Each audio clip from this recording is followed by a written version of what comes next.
Washington, the Pentagon could send military teams into North Korea to search for the remains of thousands of missing Americans who fought during the Korean War if relations between the North and the United States continue to improve, Defense Secretary Jim Mattis said Friday. Restarting a long-stalled program that sent American military personnel into North Korea to search for remains of U.S. war dead and former prisoners of war is under consideration, Mattis told reporters at the Pentagon. Joint U.S.-North Korean military searches for American remains were suspended in 2005 by former President George W. Bush as tensions increased between the nations over North Korean nuclear activity. It's certainly something we are interested in exploring with the North Koreans, Mattis said. We look at it as a first step of a restored process, so we do want to explore additional efforts to bring others home, perhaps have our own teams go in. Between the mid-1990s and 2005, the joint teams conducted 33 recovery operations that resulted in the collection of 229 American remains, according to the Defense POW Accounting Agency, or DPAA. Mattis' statement came just hours after North Korea returned 55 boxes containing the remains of what are believed to be American service members.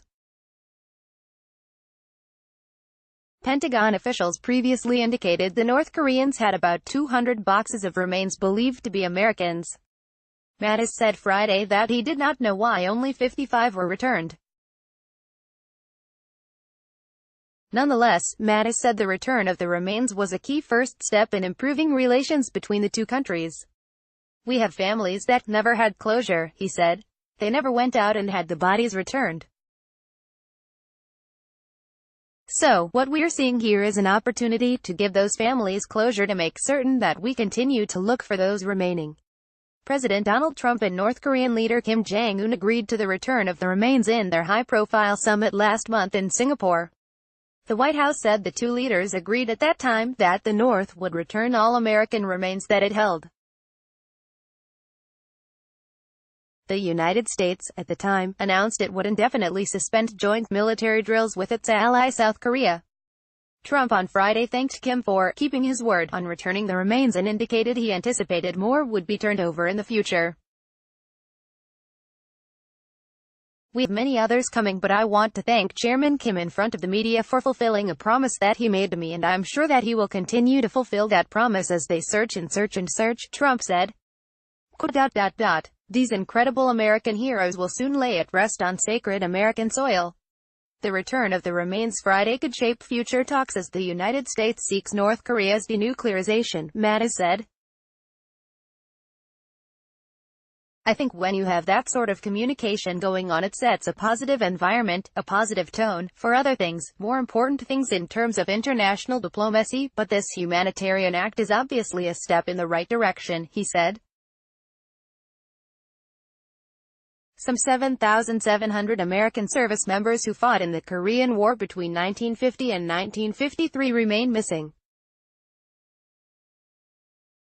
Defense officials believe about 5,300 of the missing remain in North Korea, according to DPA, which is in charge of searches for missing troops and prisoners of war. Mattis signaled Friday that a return to bilateral search operations with the North Koreans remains a long-term goal, and would require additional talks with the North.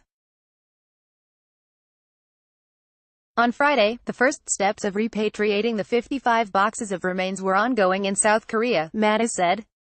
They will be reviewed there before they are flown to Hawaii, where DPAA personnel will begin forensic testing to determine whose remains they are. Mattis said other nations beside the United States, including Australia and France, also have troops missing from the Korean War. It's possible, he said, some of the remains turned over Friday could belong to those nations. We don't know one way or another, he said. That's why we go through all the forensics. Families of missing Korean War service members could assist the Pentagon in identifying the repatriated remains by providing DNA samples, according to the Veterans of Foreign Wars.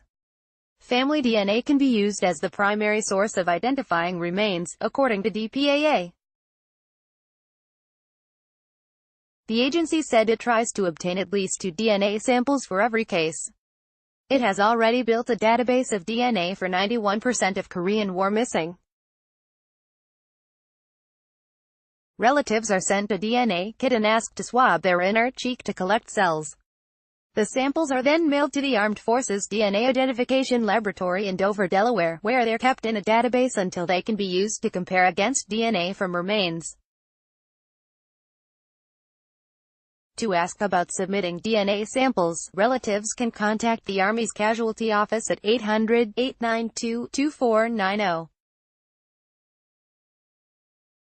The VFW also is asking families of service members missing during the Cold War to submit their DNA. There are 126 missing service members from 14 missions during the Cold War, including incidents that took place near North Korea. DPAA has DNA for 85% of Cold War missing. We have to do better than that, VFW Commander BJ Lawrence said in a statement. Ensuring a family reference sample is on file is so important. Identifications can be made through strong circumstantial evidence, but nothing says proof positive better than an actual DNA match. Stars and Stripes reporter Nikki Wentling and the Associated Press contributed to this story. Dickstein.Corey@stripes.com, Twitter, @DicksteinDick.